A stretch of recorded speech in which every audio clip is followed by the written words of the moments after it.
were targeted near Al-Shifa Hospital, and half the body of a girl whose house was bombed near Al-Sudania. This is the reality of growing up in Gaza. Many of you will have seen videos online, but the cameras in Gaza only record a quarter of the massacres that are happening right now. The sounds of the rockets falling are worse than what you see on social media. The missiles come down like an earthquake, shaking your building, even if it is far away. My father has been kidnapped by the occupation more than 5 times, and I've never heard anyone call for his freedom.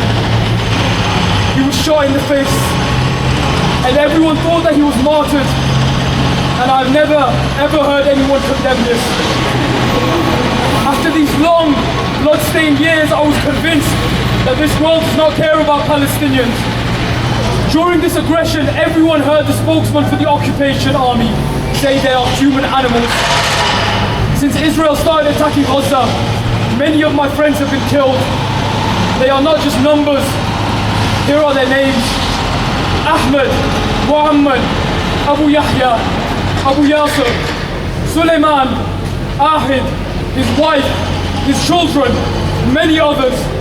My cousin Naim was killed with his friends as they were returning from work on the chicken farms. My neighbors, entire families whose homes were bombed while they were sleeping. The Al-Fasih, the Babish, Al-Ghul, Al-Halabi, Arafa, Abu Ubaid families, and many others. My son Mahmoud, who is 6 years old, is still there. The last time I was able to talk to him was the second day of the aggression. My mother and my siblings evacuated to the south of Gaza after our house was damaged by a bomb that hit our neighborhood.